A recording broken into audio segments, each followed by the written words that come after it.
Cold storage. Cold storage. It's an idiom. It means to put aside temporarily or to put something on the back burner. In other words, a state of being held in abeyance or a state of temporarily suspension. If you are keeping something aside for some time, you are really keeping that in cold storage. Let us see the examples. The first one, Venkat's plans of buying a house were put in cold storage when he lost his job. So Venkat wanted to buy a house, but he lost the job. So this buying a house idea was kept aside for some time. That's the reason it was put in cold storage. Second one, it's a brilliant idea, but given the current situation, we will have to keep it in a cold storage. So idea is extraordinary, fantastic, but we don't have time now. We are busy with some other work.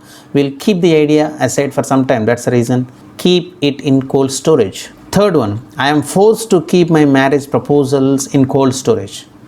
I don't have job. That's the reason I am forced. I just want to marry, but I am forced to keep all these marriage proposals aside. Keep some time away. That's the reason keep all the proposals in cold storage. Fourth one, it's better to put the business idea into cold storage as we don't have money.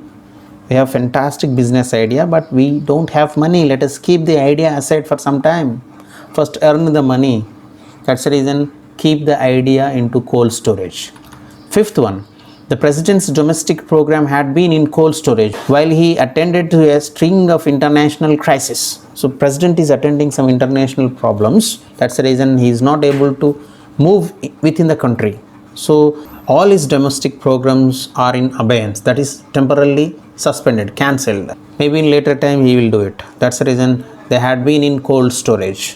When we look at the origin of this idiom cold storage, a cold storage is a place where perishables are stored. Once something is put in this room, you can forget about it because the cold temperature will ensure that it stays fresh.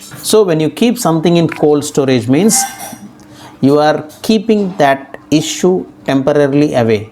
You are keeping that problem temporarily aside. If you keep anything in the state of abeyance or temporarily if you suspend, you are really keeping that in cold storage.